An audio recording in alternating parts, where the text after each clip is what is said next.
If I ever think of communism and video games in the same sentence, the first image that comes to mind, vividly, is of seeing the arcade game Strider in a convenience store in the year 1989. The sense of something secret and forbidden suddenly being public, suddenly being shown in an apolitical public space where people were buying bags of potato chips.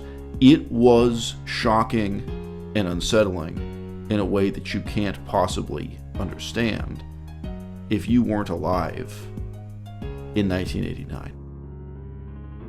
The political imagery was not just in the background. It wasn't just part of the setting.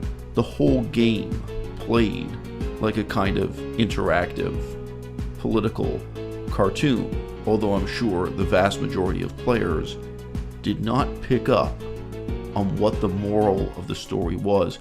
They might not have really stopped to think about the significance of having a boardroom full of Communist Party apparatchiks leap up out of their seats, form the original human centipede, and then fight against you holding a hammer and a sickle. As adept as people may be at missing the point, let's admit to ourselves, the political significance was obvious if you were willing to see it. A communist power has seized control of Eurasia, aided and abetted by mysterious beings from another planet. There can be only one person who can sort out this mess, and that particular hero is Strider Hiryu, gold medal winner of the 2048 AD Mr. Gymnast competition. There are 5 enormous stages crammed into Strider. In the first, you hang glide into Red Square, letting commie minions eat titanium death before moving your death-laden antics into the Kremlin. At the end of each level, Strider has a pretty nasty surprise as the communist swine have planted terrifying guardians to show him the door to doom. Look out for the Kremlin snake, a whip-wielding maniac, a robo-dinosaur, and the alien's head honcho. Arg. The world of the future depicted in Strider, depicted in Kazakhstan in the year 2048. That world was not a backward, low-technology world in which people were starving, in which people were crying out for freedom, or were simply mired in poverty.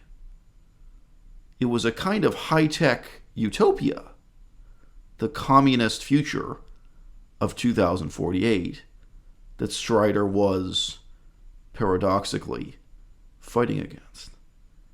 And in the year 1989, what we were hearing with every news broadcast, what we were seeing on the front of one newspaper after another, was that communism was falling apart, that both in Russia and in China, communism had no future at all. So here was a game showing us a bright future for communism, but a future that we would nevertheless have to fight against. The date in the top left corner is 2005. Quote, "It's people like you who give classic gaming a bad name. How is Paul ever going to make his investment back with a prototype that becomes a worthless piece of garbage after everyone can play it? Emulation cheapens the experience for real gamers. What's the use in having it if everyone can play? It's the same principle that applies to gargantuan jungle gyms and power wheels. Nobody should ever be told what to do with the legitimate investments they make in black market intellectual property. The process of name-dropping the titles they have acquired, plus maybe a couple of blurry screenshots, is more of a contribution to the community than you pirating thieves could ever hope to make. Bother them enough with your alternate opinions and this amazing gravy train of information could grind to a halt. You guys are just pirates who want something for free. We have a word for your kind. Communists."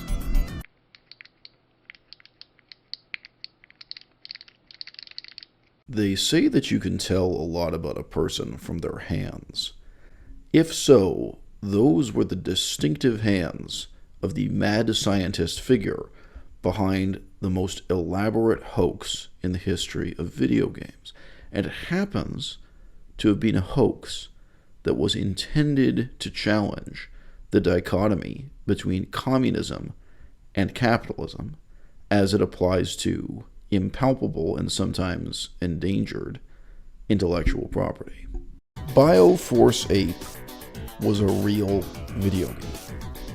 It really existed, and in 1991, a number of journalists tried it, played it, and wrote articles about it, including the one you see here from the pages of Nintendo Power magazine. But then, like so many things, it disappeared.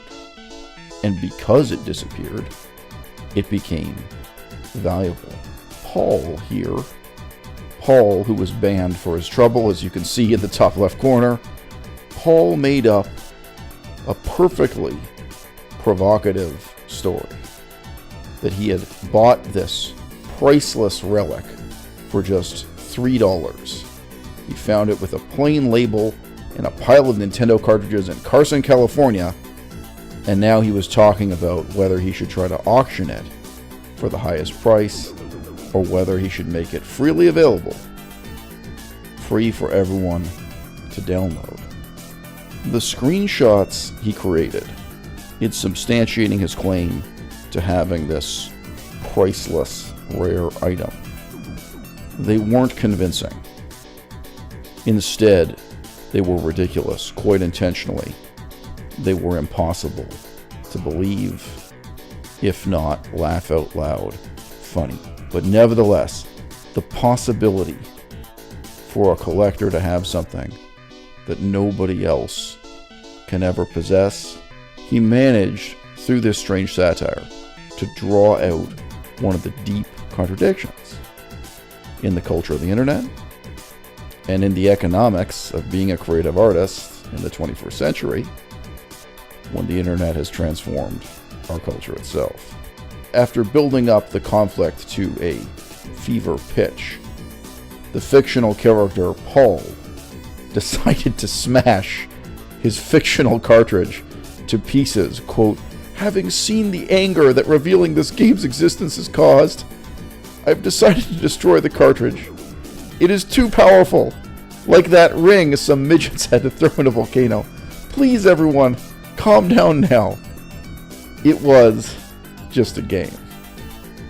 Because of this bizarre, politically provocative hoax, BioForceApe has gone on to a kind of fame and fortune. It really is one of the most famous and one of the most celebrated retro games in the world that has never sold a single copy.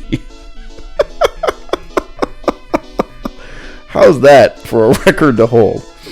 And while this strange act of satire made BioForceApe famous, the satirist remains utterly unknown. Magic Trash Man today has just 27 subscribers on YouTube. Although he is a respected expert on a number of truly esoteric topics within retro gaming, such as how to modify a Neo Geo controller to be clicky instead of not clicky, you don't even want to know. There was a time when this was priceless. And now, because anyone can download it for free, it's worthless. I paid about as much as the cost of the plastic and the PCB, plus shipping and handling. What is anything worth in our new economy?